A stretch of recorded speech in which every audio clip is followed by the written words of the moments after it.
नमस्कार बालमित्रांनो, Rupali RJ education या यूट्यूब चॅनलवर तुमचं सर्वांचं स्वागत आहे. तर आज आपण पाहणार आहोत इयत्ता 4थीमधील मापन प्रकरण 11 मापन लांबी. यामधील आपण लांबी कशी मोजायची किंवा पट्टीच्या साहाय्याने मापन कसे करायचे ते या पाठामध्ये आपण पाहणार आहोत. तर आता इथे काही माहिती दिली आहे ते आपण पाहूया. लांबी. आता इथे एक मुलगी दाखवली आहे. तिचं आणि तिच्या आईचं संभाषण यामध्ये दाखवलं आहे. तर मुलगी काय म्हणते, मी मोजलेली लांबी 5 सेंटीमीटरपेक्षा जास्त आहे, परंतु 6 सेंटीमीटरपेक्षा कमी आहे. तर आपल्याकडे अशी पट्टी असते. त्या पट्टीमध्ये माप दिलेले असते. इथे तुम्हाला मापाच्या खुणा दिसतात. 0, 1, 2, 3, 4. ही मापे सेंटीमीटर व मिलीमीटरमध्ये असतात. म्हणजेच मुलीच्या हातामध्ये पट्टी आहे. ती म्हणते, मी मोजलेली लांबी 5 सेंटीमीटर आहे. 5 सेंटीमीटरपेक्षा जास्त आहे, परंतु 6 सेंटीमीटरपेक्षा कमी आहे. म्हणजेच हे अंतर कसं मोजायचं असं ते तिच्या आईला विचारते. तर आता आपण पाहूया. पहा, इथे आपल्याला पाठ्यपुस्तकामध्ये पट्टीचे चित्र दिले आहे. यामध्ये इथे खुणा दिल्या आहेत 1, 2, 3. तर 1 व 2 यामध्ये ज्या खुणा आहेत ते 0 पासून 1 पर्यंतचे अंतर 1 सेंटीमीटर, 2 सेंटीमीटर, 3 सेंटीमीटर असे असते. म्हणजे 1 व 2 ह्या रेषेमध्ये 1 सेंटीमीटर अंतर आहे. आणि यामधल्या ज्या छोट्या छोट्या रेषा असतात ते मिलीमीटरचे अंतर आहे. म्हणजे 0 पासून 1 पर्यंत 10 मिलीमीटर अंतर आहे. म्हणजे एक बारकी रेषा 1 मिलीमीटरची असते आणि ह्या ज्या मोठ्या रेषा आहेत त्या सेंटीमीटर दाखवतात. तर आता तिची आई म्हणते, ही घे दुसरी पट्टी. सेंटीमीटरच्या लगतच्या 2 खुणामध्ये लहान लहान खुणा आहेत, यांचा उपयोग होईल. म्हणजे या सेंटीमीटरमध्ये छोट्या छोट्या लहान खुणा आहेत, यांचा उपयोग माप घेताना होईल. मग मुलगी म्हणते, मी मोजलेली लांबी 5 सेंटीमीटर व 3 लहान भाग एवढे आहे. म्हणजे तिची लांबी 0 पासून 5 सेंटीमीटर आहे आणि त्यापुढे 3 लहान भाग आहेत. 1, 2, 3 म्हणजेच ते 3 लहान भाग म्हणजे 3 मिलीमीटर आहे. मग 1 सेंटीमीटरचे 10 समान भाग करतात. म्हणजे 1 सेंटीमीटरचे 1, 2, 3, 4, 5. इथं थोडी मोठी लाईन दाखवली आहे. ते 5 पुन्हा त्याचे 5 भाग असतात. 1, 2, 3, 4, 5.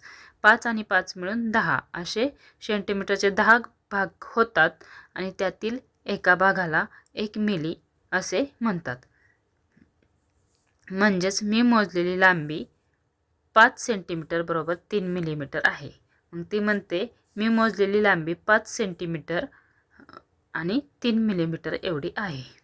म्हणजेच 1 सेंटीमीटर बरोबर 10 मिलीमीटर. या 1 व 2 यामधील अंतर 10 मिलीमीटर आहे. 0 पासून 1 पर्यंतचे अंतर 10 मिलीमीटर आहे. म्हणजे 1 सेंटीमीटरमध्ये 10 मिलीमीटर एवढे अंतर असते.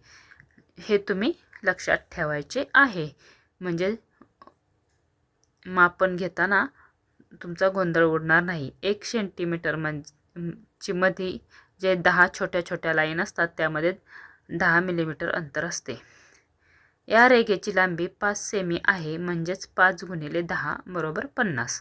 म्हणजेच रेघेची लांबी 5 सेंटीमीटर आहे. या 5ला 10ने गुणिले केलं की 50 मिमी आहे. म्हणजेच इथं 10 मिमी, इथे 10 मिमी, इथे 10, इथे 10, 10 असे 5 म्हणजे 5 गुणिले 10 50 मिमी अंतर आहे.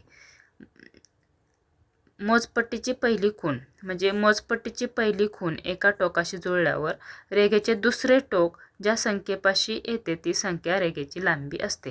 म्हणजे आपण एखाद्या रेघेची लांबी घ्यायची म्हणलं त्याच्या एका टोकापासून दुसऱ्या टोकापर्यंत घेतो. आता यावर आधारित काही उदाहरणे आहेत ते आपण पाहूया. पहा, या माहितीवर आधारे इथं आपल्याला स्वाध्याय दिला आहे, तो आपण सोडवून पाहूया. खालील रेघांची लांबी मोजा व त्याचे रूपांतर मिलीमीटरमध्ये करा. आता इथे जे रेघ दिले आहे त्याची लांबी आपल्याला मोजायची आहे. आता माझ्याकडे ही पट्टी आहे, मोजपट्टी. पहा, ही पट्टी जेव्हा आपण अंतर मोजतो तेव्हा आपल्याला अंतर या शून्यापासून मोजायचे आहे. इथे एका शून्य लिहिले आहे पहिल्या रेघेपाशी, तिथून सुरुवात करायची असते. लांबी मोजताना 1 पासून सुरुवात करायची नाही, शून्यापासून ही लांबी येते 4. पहा, शून्याची रेघ आपण रेघेच्या टोकाला शून्य ठेवला आणि इथे 4 अंतर येते. तुम्हाला दिसत आहे 1 2 3 4. मग या रेघेची लांबी आहे 4 सेमी. ही मोठी सेंटीमीटरचं अंतर आहे, म्हणून या रेघेची लांबी आपण इथे लिहिणार आहोत 4 सेमी. आणि 4 सेमी 4 गुणिले 10 म्हणजेच 4 ने 10ला गुणले 4 10 40 म्हणजे 40 मिमी. आता दुसऱ्या रेघेची लांबी आपण मोजून पाहूया. 0, तर ही इथं 0 ठेवला आहे आणि इथं बरोबर 6 म्हणजे ही 6 सेंटीमीटर एवढी लांबी आहे. इथं आपल्याला लिहायचं आहे 6 सेमी. इथं 6 प्रत्येक सेमीमध्ये 10 मिमी अंतर असतं, म्हणजे 6 गुणिले 10 म्हणजे 60 मिमी. रेघेची लांबी सेंटीमीटर व मिलीमीटरमध्ये मोजणे. आता आपल्याला रेघेची लांबी सेंटीमीटर व मिलीमीटरमध्ये मोजायची. इथे फक्त आपण सेंटीमीटरमध्येच मोजली. आता इथे मिलीमीटर दिले आहे. आता आपण पाहूया. पहा, इथे आपण 0 ठेवला आहे आणि इथे येत आहे 4 आणि 4च्या पुढे इथं 5 पर्यंत गेला आहे, म्हणजे 4 सेमी आणि 5 मिमी, म्हणजे 4 सेमी 5 मिलीमीटर असं अंतर आहे. मग इथं आपल्याला लिहायचं आहे 4 सेमी बरोबर 5 मिमी.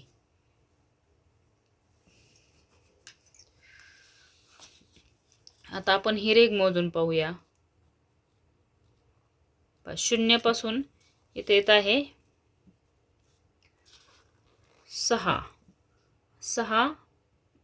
इथं 5 6 7 मिमी पर्यंत अंतर येत आहे. 0 पासून 7 म्हणजे 6 सेमी आणि 7 मिमी. 6 सेमी आणि 7 मिमी असं या पट्टीचं, या रेषेची माप येत आहे 6 सेमी 7 मिमी आणि या रेषेचं माप येत आहे 4 सेमी 5 मिमी. मोजा व लिहा. आता हा जो बॉक्स आहे, मोजा व लिहा. पुस्तकाची लांबी, खोडरबरची जाडी, पेन्सिलची लांबी, वहीच्या कडेची लांबी, टेबलाची लांबी. तुमच्या घरी जर अशा वस्तू असतील तर त्याची लांबी मोजून तुम्ही लिहायची आहे.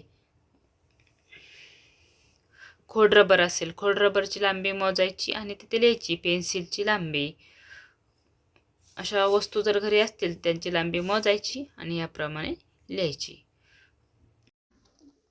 अशा प्रकारे विद्यार्थी मित्रांनो, आपण मापन या धड्यातील स्वाध्याय पूर्ण केला आहे. असेच स्वाध्याय पाहण्यासाठी चॅनलला सबस्क्राईब करा. एकाच इयत्तेचे व्हिडिओ किंवा स्वाध्याय एकाच चॅनलवर पहा. चॅनलच्या प्लेलिस्टमध्ये तुम्हाला इतर स्वाध्यायही मिळून जातील. आय होप मिलीमीटर सेंटीमीटर हा कन्सेप्ट तुम्हाला चांगला समजला असेल. तर थँक्यू, धन्यवाद. व्हिडिओला लाईक करा, शेअर करा, सबस्क्राईब करा.